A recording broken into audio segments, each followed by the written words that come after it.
You are a lost surveyor who stumbles upon the throne of worlds and sits, accidentally, claiming galactic rule. You never meant for any of this to happen. Your life was supposed to be simple. Chart a few star systems, collect your pay, and go home. But a strange energy reading led you to a dead moon, a moon that held a secret 1,000 times older than your species. There, in a silent, colossal citadel, you found the throne, and in a moment of weary foolishness you sat. That single act made you the unwilling inheritor of an ancient cosmic power. You are now the human who sat on the empty throne. The fate of the galaxy rests in your very unprepared hands. A delegation of ancient, powerful star races arrives to witness the throne's activation, but finds only you. They are the self-proclaimed guardians of galactic order, beings of crystal, energy, and living stone. Their names are a whisper in the starlit void, the Elder Ones. They came expecting a messiah, a being of immense power foretold by prophecy. Instead, they found a human in a standard-issue surveyor's suit, looking very much like he wanted to be anywhere else. Their disappointment is a palpable force in the chamber. It presses down on you, heavier than any gravity. They do not see a king, they see an ape, a cosmic accident, an insult to the sacred throne. The throne projects a stellar cataclysm for you to solve, a test the council watches with scornful eyes. The great chair you occupy hums with a deep, resonant power. It shows you not a vision but a reality, a distant star system on the brink of collapse. A blue giant, a star of immense size and power, is going supernova. Its death throes will sterilize 7 inhabited planets, wiping out trillions of souls. The Elder Ones, the Council, they do not offer help. They simply watch. This is your test. The throne demands a solution. Your solution. They expect you to fail. They want you to fail. It would make everything so much simpler. You feel a bead of sweat roll down your temple. A supernova. How do you stop a star from exploding? You are a surveyor. You chart rocks. You measure radiation. You do not command the forces of creation. You look at the shimmering image of the dying star. The faces of the council are impassive masks. They are ancient, powerful, and utterly convinced of your incompetence. You close your eyes. You try to think. There must be a way. The throne chose you for a reason, or maybe it was just a cosmic prank, a final joke from a long-dead civilization. You explore the throne's vast archives, discovering fragmented warnings left by its mysterious creators. Desperate for a solution, you turn your focus inward, to the throne itself. You plead with it, you beg for an answer, and the throne responds. Not with a voice, but with a torrent of information.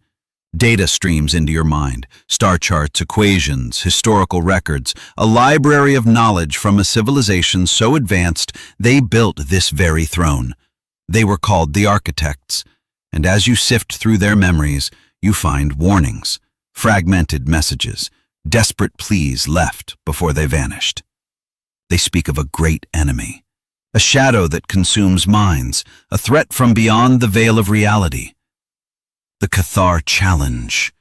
A proud warrior race formally disputes your claim, demanding you prove your worthiness through their ancient rites. Before you can fully process the architect's warnings, a new challenge arrives. A fleet of warships, brutal and angular, drops out of hyperspace above the moon. They are the Cathar, a species of proud reptilian warriors. Their leader, a towering figure in ornate battle armor, issues a formal challenge. He does not recognize the throne's authority. He does not recognize you. He demands you face him in a rite of combat, a trial of strength and strategy. Win, and the Cathar will accept your rule. Lose, and they will tear the throne from this moon, and you with it. The council watches, their expressions unreadable. This is another test, another opportunity for you to fail. A surveyor against a seasoned Cathar warlord. The outcome seems certain. You have no weapons.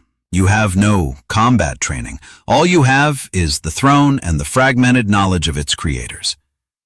An idea sparks in your mind, born from the architect's data, a desperate, insane gamble. You accept the challenge, not with fists or blades, but with the very thing the Cathar pride themselves on, strategy, the mind shadow. Reports emerge of a silent, creeping madness that is erasing minds on a remote colony world. As you prepare for the Cathar challenge, a new crisis unfolds. A message, garbled and filled with static, reaches the throne. It comes from a remote colony on the galaxy's edge. A strange affliction is spreading. They call it the mind shadow. It comes without warning, a silent, creeping fog that erases thought, memory, and identity. It leaves behind empty shells, living bodies with no one inside. The Council dismisses it as a localized plague, a minor tragedy not worthy of their attention. But you recognize the description. It matches the architect's warnings. The shadow they feared is here, the first command. Against all advice, you issue a strange and controversial order to the galactic fleets to counter the new threat. The Council urges you to focus on the Cathar challenge. The mind shadow is a distraction, they say. But you know better. The Cathar are a threat you can see. The shadow is an enemy that attacks the very essence of being. You must act. Using the authority of the throne, you issue your first command as galactic ruler. You order a fleet of medical ships to the afflicted colony, but you also give them a strange, unprecedented instruction. You tell them to broadcast a specific sequence of harmonic frequencies at the planet. The Council is outraged. The Cathar are insulted. They see it as an act of cowardice, a refusal to face their challenge. They do not understand. You are not running from a fight. You are fighting a war they cannot even see. The derelict world. The throne guides you to a hidden architect relic, not a weapon, but a strange and powerful resonant tool. The throne shows you another vision, a derelict world shrouded in a cosmic dust cloud. It is a dead planet, but something is hidden there, a relic of the architects. You know you must go there. Leaving the Council and the fuming Cathar behind, you use the throne's power to travel instantly across the galaxy. The world is a graveyard of architect cities, silent and empty. In the heart of the largest city you find it, not a weapon of destruction, but a tool. A massive, intricate device that hums with a strange, resonant energy. It is a key, a way to fight the mind shadow, the unseen invader. You realize the mind shadow is a beachhead, an entity from beyond the veil of normal space. As you study the architect relic, the truth of the mind shadow becomes terrifyingly clear. It is not a disease. It is an invader. A non-physical entity from another dimension, a place where the laws of physics are different. The mind shadow is its way of feeding, of consuming consciousness to fuel its existence. The colony was just a test, a beachhead for a full-scale invasion. The harmonic frequencies you ordered the fleet to broadcast were not a cure. They were a shield, a way to disrupt the entity's connection to our reality. It was a temporary measure, a desperate attempt to buy time. An unlikely ally. Your unusual tactics save a world, earning you the respect and support of a deeply spiritual star race. Your strange command to the fleet has an unexpected effect. The harmonic frequencies, while not destroying the mind shadow, have contained it. The spread of the madness has stopped. The colony is saved. For now. This act of unconventional thinking earns you an unlikely ally. A race of beings known as the Lumina, deeply spiritual and pacifistic, see the wisdom in your actions. They understand that the greatest threats are not always met with force. They offer you their knowledge, their support, and their fleet of star sail ships. You are no longer entirely alone. The first tier. A rift in reality opens, and the first true invader emerges, immune to all conventional weapons. Your small victory is short-lived. The Mind Shadow was just a probe. Now, the real invasion begins. A tear in the fabric of space opens near the saved colony, a rift of non-light, a wound in the universe. From it emerges a creature of impossible form. It is a being of pure thought, a vortex of psychic energy that shreds the minds of all who come near. The combined fleets of the Council and the Lumina attack, but their weapons are useless. Lasers pass through it, missiles detonate with no effect. The entity is immune to all physical harm. It is a god of thought, and it has come to consume their galaxy. You use the Architect's tool to stop the entity, but the collateral damage is immense and costly. You know what you must do.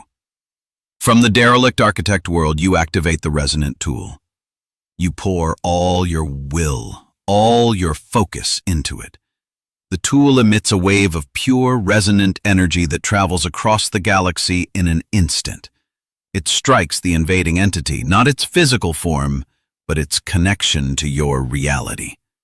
The creature screams, a silent, psychic shriek that echoes in the minds of 1 billion beings. The rift wavers, and the entity is torn apart, banished back to its own dimension. But the power of the Architect tool is immense. The resonant wave shatters moons, destabilizes stars, and causes untold destruction across a dozen star systems. You have saved the galaxy from one monster, but at a terrible cost. The weight of your crown is never felt heavier.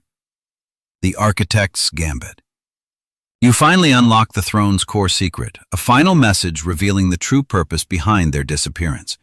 In the aftermath of the battle, the throne grants you access to its final, most protected memory, a message from the last of the Architects. They reveal the truth. The Mind Shadow, the invaders from beyond, they are the reason the Architects are gone. They did not die out. They ascended, transforming themselves into beings of pure energy to fight a war in another dimension, the home of the invaders. The throne, the resonant tool, all of it was a gambit. A desperate plan to find a successor, a being from a younger race to defend this reality while they fought in another. They did not flee. They went to hold the line. The fleet from nowhere. The full invasion force arrives, a fleet of impossible ships from a dying dimension pouring into the galaxy. As the Architect's message ends, the true scale of the threat is revealed. The first invader was just a scout. Now the main fleet arrives. Thousands of tiers in reality open across the galaxy. From them emerge ships of impossible design, vessels made of solidified thought and captured nightmares. They have come from a dying universe, and they see your galaxy as their new home, a fertile ground of minds to consume. The combined fleets of the Council, the Cathar, and the Lumina are hopelessly outmatched. This is not a battle. It is an extinction event. The throne's true power. You face the enemy not with war, but with the Architect's tool, bridging realities and fulfilling your destiny. You sit on the throne of worlds. You are no longer a lost surveyor. You are the inheritor of the Architect's legacy. You know that war will not win this. You cannot defeat an idea with a weapon. You must use the throne's true power. The resonant tool is not a weapon of destruction. It is a bridge, a way to connect two realities. You activate it not to destroy, but to create. You pour all your energy, all your will into one final desperate act. You will not fight them. You will understand them. You will reach across the void and offer them not a fist, but a hand. You will use the throne to heal their dying universe, to give them a new home without taking yours. It is an act of supreme empathy, an act of a true king. And as the two realities touch, you finally understand your place in the cosmos. You are the human who sat on the empty throne, and this is your destiny. Do you ever record